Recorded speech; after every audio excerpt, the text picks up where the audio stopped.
다 함께 9월 9일 금요일 새벽 예배를 드리겠습니다. 주님이 가르쳐 주신 기도를 드리겠습니다. 하늘에 계신 우리 아버지, 아버지의 이름을 거룩하게 하시며 아버지의 나라가 오게 하시며 아버지의 뜻이 하늘에서와 같이 땅에서도 이루어지게 하소서. 오늘 우리에게 일용할 양식을 주시고 우리가 우리에게 잘못한 사람을 용서하여 준 것 같이 우리 죄를 용서하여 주시고 우리를 시험에 빠지지 않게 하시고 악에서 구하소서. 나라와 권능과 영광이 영원히 아버지의 것입니다. 아멘. 찬송가 393장을 함께 부르시겠습니다.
성경 말씀은 창세기 21장 8절에서 21절까지의 말씀입니다.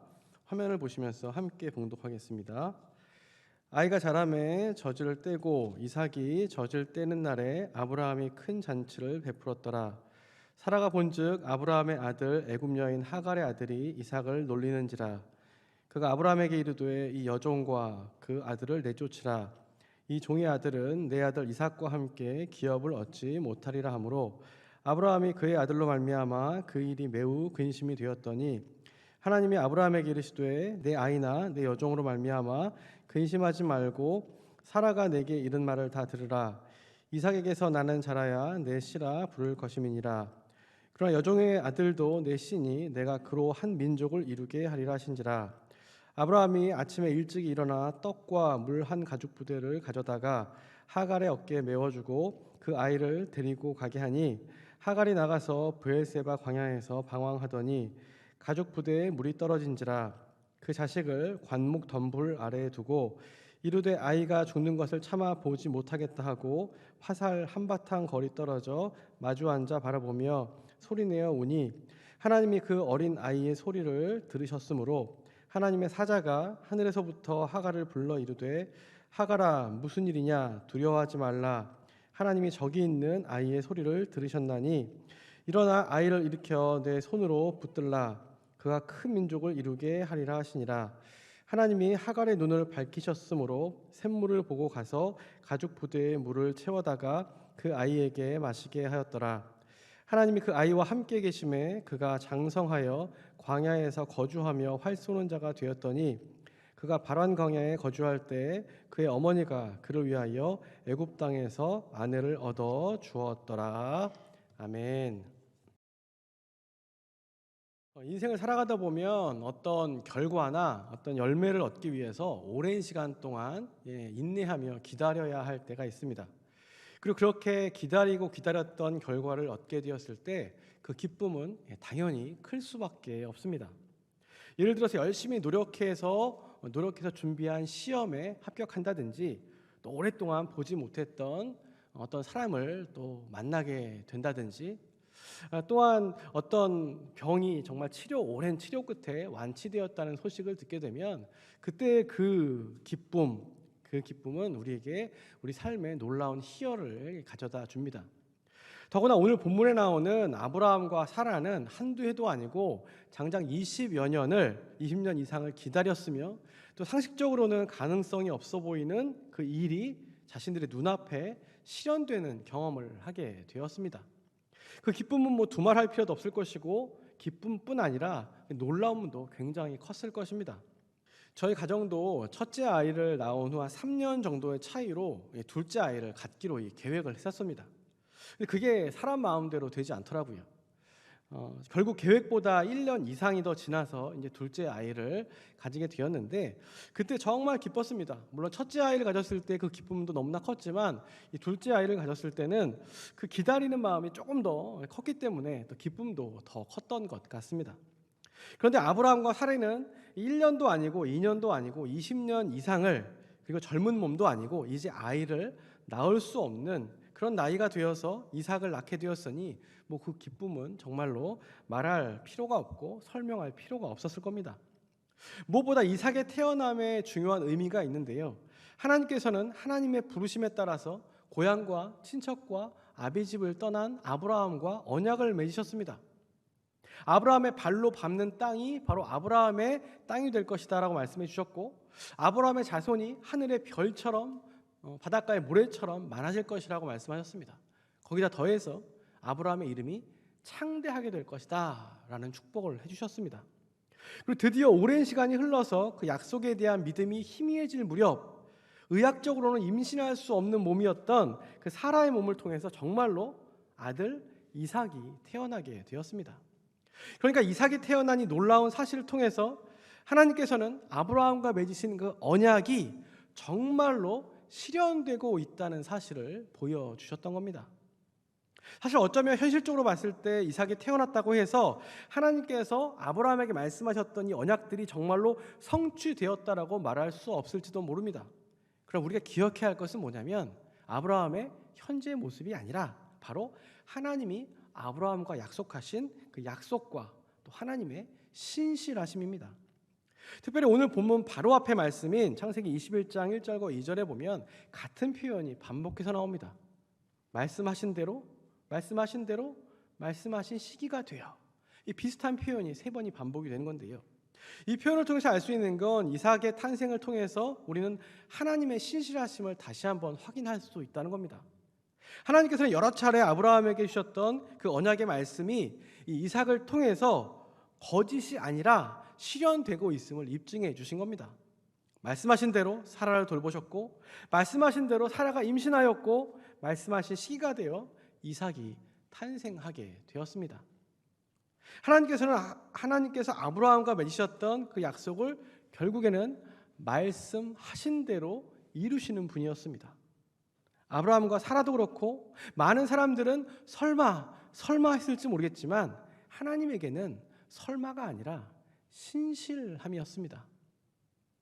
이제 아브라함의 삶에는 모든 것이 다 감사가 넘치고 좋은 일만 생길 줄 알았습니다. 언약의 가장 중요한 부분이 참 해결될 것 같지 않았던 부분이 해결되었으니 앞으로 얼마나 좋은 일만 생기겠다고 생각했겠습니까? 그러나 문제가 있었는데요. 그게 뭐냐면 약속의 자녀인 이삭이 태어난 것을 좋아하지 않았던 사람이 있었다는 겁니다.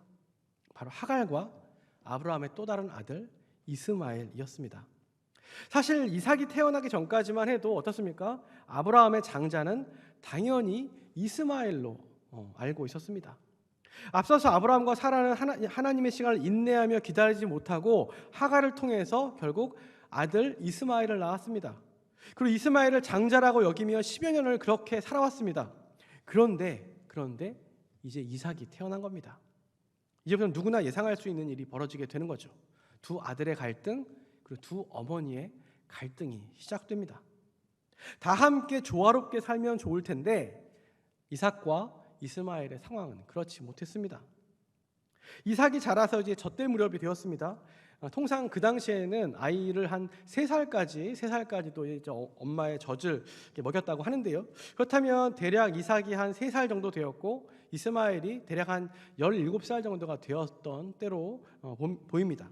그런데 이삭의 어머니 사라는 이스마엘이 어린 이삭을 놀리는 것을 보게 됩니다.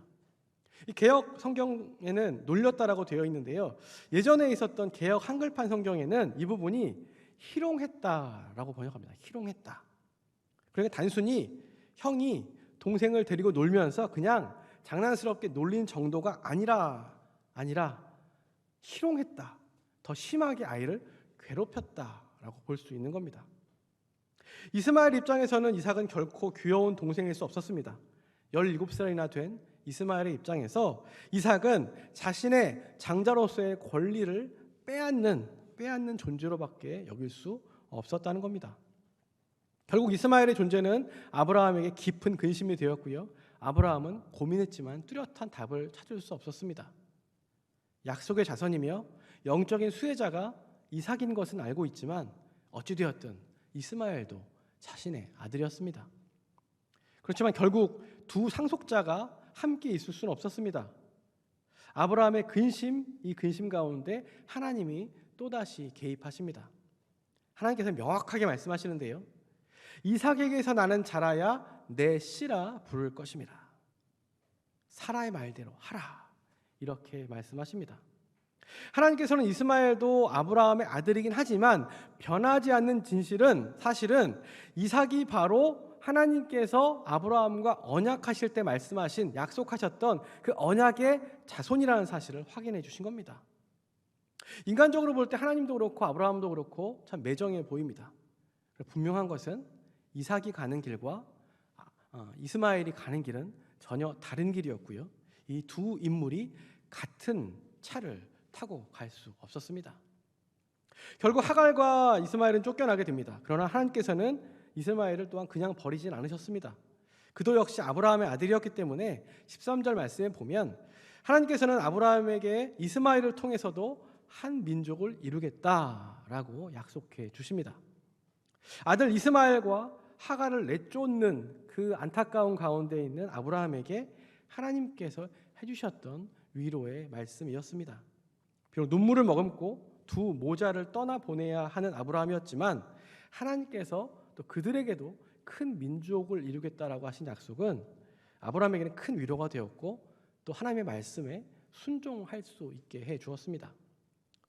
인간적으로 볼 때 다시 말씀드리지만 아브라함이 참 매정한 아버지인 것도 부정할 수 없습니다. 그러나 아브라함이 이런 결단을 내릴 수 있었던 것은 아브라함을 부르시고 지금까지 아브라함의 삶을 인도하신 그 하나님에 대한 전적인 신뢰가 있었기 때문에 가능한 일이었습니다. 하나님이 약속해 주신 대로 아브라함의 삶을 하나님이 보시기에 가장 좋은 길로 인도하셨던 그 하나님께서 또한 이 이스마엘의 삶을 하나님의 뜻대로 인도해 주실 것을 신뢰한 것입니다. 결국 이스마엘이 이제 떠나게 되면서 복잡한 문제는 일단락이 되는데요. 오늘 말씀을 통해서 우리가 다시 한번 기억해야 할 것은 하나님은 늘 신실하시다는 사실입니다. 인간들은 하나님의 시간까지 인내하지 못할 때가 많습니다. 그래서 아브라함과 사라처럼 어떻게든 해보겠다고 내 힘으로 이 문제를 해결하려고 했다가 어떻습니까? 오히려 더 큰 불행의 씨앗이 되기도 하고 또 더 크고 작은 문제를 만들어내기도 합니다. 그러나 하나님은 신실하십니다. 하나님은 신실하신 분이시고 반면에 인간은 흔들리고 갈등을 일으킵니다. 하나님은 하나님이 세우신 계획대로 하나님이 맺어주신 그 약속대로 그대로 신실하게 나아가시는 분입니다. 하나님께서는 아브라함을 처음 부르실 때부터 아브라함의 그 수많은 삶의 여정 가운데서도 늘 신실하게 역사하셨습니다. 그리고 마침내 아브라함과 맺으신 그 언약이 모두 성취될 때까지 하나님은 그 신실하심을 끝까지 유지하셨습니다. 사랑하는 성도 여러분, 우리는 하나님을 우리들처럼 때로는 흔들리시는 분으로, 불안정한 분으로, 갈등이 많은 분으로 오해할 때가 있습니다. 그러나 우리 하나님은 언제나 신실하신 분이심을 잊지 마시기를 바랍니다. 그래서 오늘 설교의 제목도 하나님의 신실하심으로 정했는데요. 이 신실하다라는 단어는 조금 더 쉽게 풀면 믿을만하다, 신뢰할 만하다라는 뜻을 갖고 있습니다. 이 세상에는 어떻습니까? 온전히 믿을 만한 존재가 사실 없습니다. 하지만 우리 하나님은 온전히 그리고 영원히 믿을 만하고 신뢰할 만한 유일한 존재라는 사실입니다. 그 주님을 우리들도 굳게 믿고 신뢰하며 또 신실하신 하나님 앞에서 그분의 인도하심에 따라서 우리들의 삶을 또한 하나님 보시기에 또 신실하게 살아가시는 저와 여러분들이 되시기를 간절히 소망합니다. 기도하겠습니다. 신실하신 하나님 감사합니다. 우리의 삶을 늘 인도하여 주시고 하나님이 말씀하신 그 뜻대로 그 말씀대로 늘 인도해 주시는 그 주님의 은혜에 감사를 드립니다. 때로 우리들은 인내하지 못하고 보이지 않는 길로 인해서 끝까지 또 주님을 신뢰하지 못할 때가 있지만 주님은 늘 우리의 손을 붙잡으시고 우리를 가장 좋은 길로 인도하시는 가장 좋은 하나님이신 줄 믿습니다. 이 시간 그 주님 믿으며 바라보며 나아가는 우리 모두가 될 수 있도록 인도하여 주시옵소서. 추석 명절이 시작되었는데 또 먼 길 오가는 우리 모든 주님의 백성들 가운데 함께 하셔서 그 오가는 길 가운데 함께 해주시고 주님이 동행하여 주시고 또 행복하고 즐거운 추석 명절이 될 수 있도록 주님이 인도하여 주시옵소서. 명절이지만 또 질병으로 인해서 또 병원에 계신 환우들이 계시고 또 코로나로 인해서 고통받고 있는 분들도 있고 또 여러 가지 어려운 가운데 있는 분들도 있고 또 시험을 준비하는 자녀들이 있습니다. 주님께서 함께 찾아가 주셔서 또 위로하여 주시고 힘주시고 치유의 은혜를 베풀어 주시고 늘 주님이 함께하여 주시옵소서. 모든 것 주님께 맡겨드리며 예수 그리스도 이름으로 간절히 기도하옵나이다. 아멘. 우리 주여 3번 크게 부르시고 합심해서 기도하겠습니다. 주여 주여 주여